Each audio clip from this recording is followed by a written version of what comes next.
I am going to say something today about how the need to be right can supersede the intention to be open. And we're all human beings.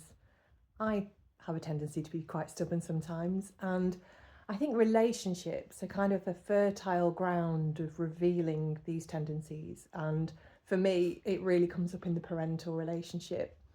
My daughter's really good at pointing this out to me, and I often realise that when we're caught up in the reactivity of no, I'm right, no, you're right, no, I'm right. It's so hard to even have any space in a relationship because we're so wedded to a belief and to a narrative and the desire to be heard, but we're just not listening to the other person in the process.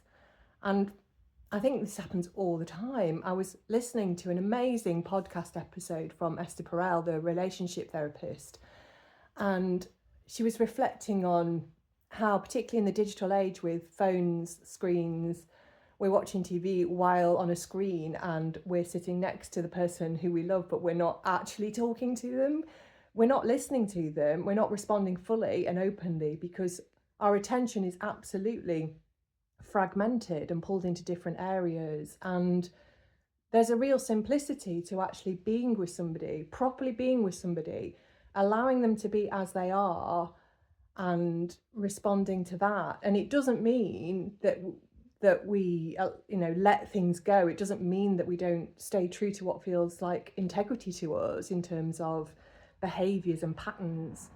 Actually, it gives a lot more freedom. It gives a lot more space to be open to look at those things from a place of being grounded in the center of your being, but being open to seeing what might be here that might have been overlooked or unconscious.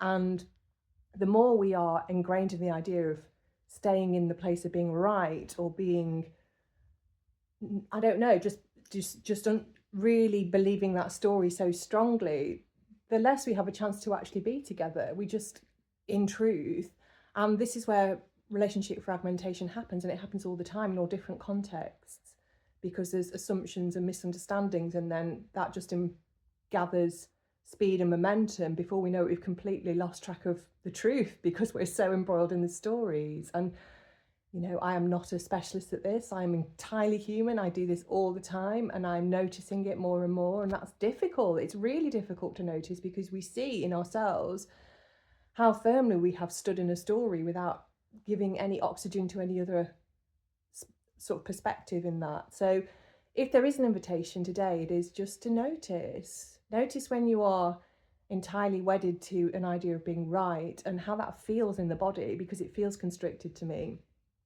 And notice the spaciousness when you are able to embrace more, when you can see the person properly in front of you and respond then from this place. Have a lovely day.